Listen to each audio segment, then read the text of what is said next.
Hello dear और student, आज हम एक नई क्रॉप के बारे में बात करेंगे। पिजन पी मीन्स अरहर। देखो, इसमें जो मेन फर्स्टली पॉइंट्स है उसके बारे में जो डिस्कस कर लेते हैं। क्या क्या पढ़ना है अपने को इस वाली क्रॉप में। न्यूट्रिटिव वैल्यू पढ़ेंगे, क्लाइमेट पढ़ेंगे, soil type and field preparation, sowing time and method, seed rate and spacing, seed treatment, method of sowing. उसके बाद fertiliser and manure application, irrigation and drainage. उसके बाद हार्वेस्टिंग, थ्रेसिंग एंड ईल्ड। इस बारे में हम स्टडी करेंगे। बेसिकली 3-4 पॉइंट्स जो मैंने छोड़ दिए वो आपके इंसेक्ट वाले हैं और डिजीज़ वगैरह वाले हैं। तो फर्स्टली अगर हम बात कर लेते हैं पिजन पी के साइंटिफिक नेम की, तो Cajanus cajan, commonly known as red gram और तूर और अरहर। आप सभी जानते हो कि पिजन पी को अरहर और तुअर के नाम से भी जाना जाता है। Is a very old crop of this country. After gram arhar is the second most important pulse crop in the country. First कौन सी है? चना, ग्राम, उसके बाद अरहर। उसके बाद नेक्स्ट हम बात करते हैं। It is mainly eaten in the form of split pulse as dal. दाल बनाकर हम बेसिकली अरहर को यूज़ लेते हैं ज़्यादातर, maximum. Seeds of arhar are also rich in iron, iodine, essential amino acids. कौन कौन से इसमें अमीनो एसिड्स होते हैं? जैसे कि लाइसिन होता है आपका, थ्रियोनिन होता है, साइटेनिन, सिस्टीनिन होता है, आर्जिनिन होता है। उसके बाद नेक्स्ट बात करते हैं। मोर देन 80% ऑफ तुअर production comes from 6 state of India: Maharashtra, Madhya Pradesh, Karnataka, Uttar Pradesh, Gujarat and Jharkhand. After that we will talk about nutritive value.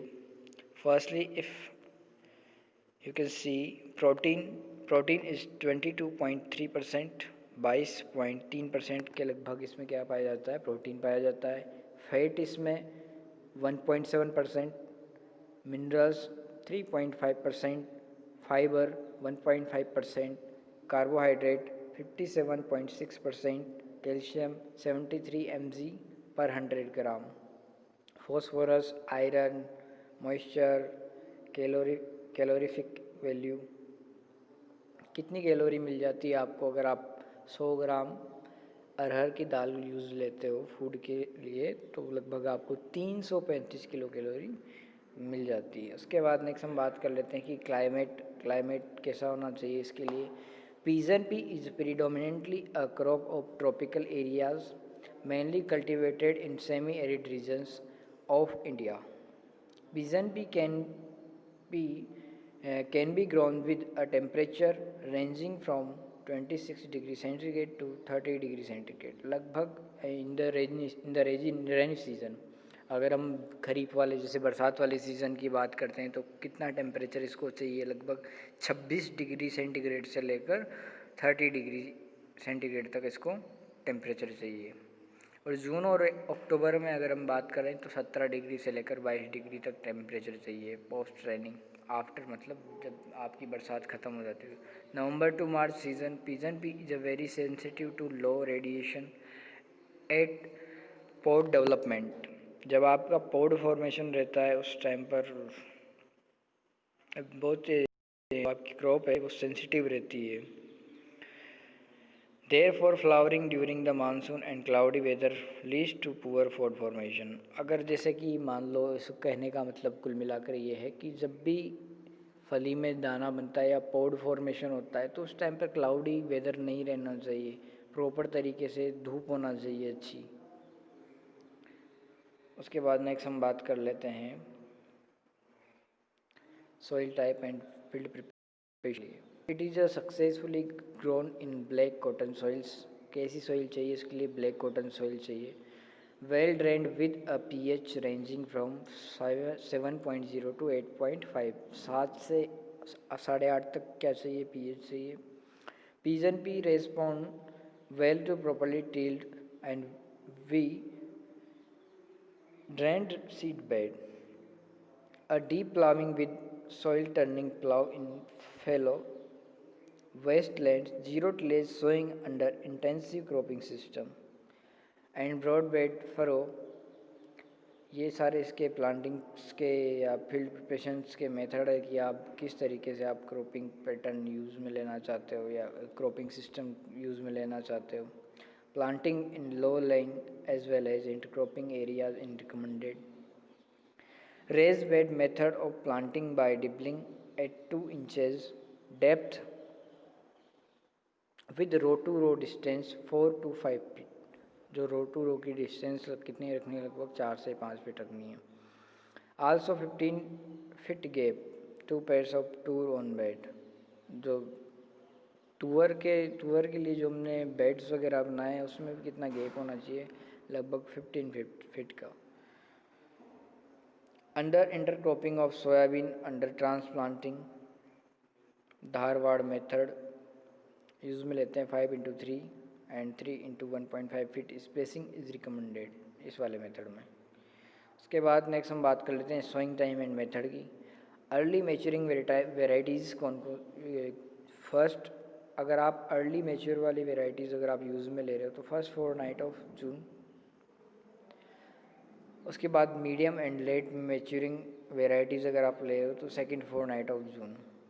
Line sowing by seed drill और देसी प्लाउ और by dibbling on the ridge and seed and beds both are recommended as per the area. उसके बाद next हम बात करते हैं seed rate and spacing. The seeding rate of pigeon pea depends on the desired plant density for a genotype. Early, medium और late. Cropping system, pure crop, mix crop और intercrop. अगर हम जैसे कि आप सब जानते हो कि क्रॉपिंग सिस्टम कैसे कैसे हम ले सकते हैं. प्योर क्रॉप का मतलब आपने प्रॉपर तरीके से पूरा अरहर लगाया हुआ है, उसके बाद मिक्स अरहर के साथ आपने अदर क्रॉप भी लगाई हुई. इंटरक्रॉप में आपने जितना भी स्पेस बचता है उसको मेंटेन करना, उसको इंटेंसिव करना. इंटेंसिव मतलब जितना आप कर सकते हो डेंस, तो उस तरीके से भी आप इंटरक्रॉप कर सकते हो. तुअर के बीच में आप वेजिटेबल्स लगा सकते हो या अदर क्रॉप लगा सकते हो आप. Germination rate of seed and mass of seed. इसके बाद अर्ली मेच्योरिंग वेराइटीज़ अगर आप लेते हो तो 20 से 25 kg सीड पर हेक्टेयर चाहिए आपको. और distance row to row 45x60 centimetre and plant to plant 10 to 15 centimetre. और मीडियम और लेट मैच्योरिटी वाली वेराइटीज़ अगर आप ले रहे हो तो 15 to 20 kg seed per hectare आपको लेना है. और डिस्टेंस रखनी है row to row 60 to 75 and plant to plant 15 to 20 centimetre. After that we will talk about the seed treatment. Fungicide thiram 2 gram plus carbendazim 1 gram और thiram @ 3 gram of थियो Trichoderma viride. This is a biofertilizer. 5 to 7 gram per kg of seed. Proper तरीके से coat करना है, inoculate करना है आपको seed को. कल्चर कौन सा आप ले सकते हो, राइजोबियम और NPS कल्चर आप ले सकते हो 7 से 10 ग्राम पर kg सीड के लिए. बेसिकली क्या है, आपको सबको पता है कि ये पल्स क्रॉप है, नाइट्रोजन फिक्सेशन करती है, इसके रूट्स में नोड्यूल्स बनते हैं. जब हम राइजोबियम या फिर आपका ट्राइकोडर्मा इन सब चीज़ों से अगर सीड को ट्रीट करते हैं तो जो नाइट्रोजन फिक्सेशन की जो कैपेसिटी वो थोड़ी इंक्रीज़ हो जाती है और ज़्यादा से ज़्यादा नाइट्रोजन फिक्सेशन होता है. ठीक है, आज के लेक्चर में हम इतना ही पढ़ेंगे और बाकी बाद के लेक्चर में पढ़ेंगे.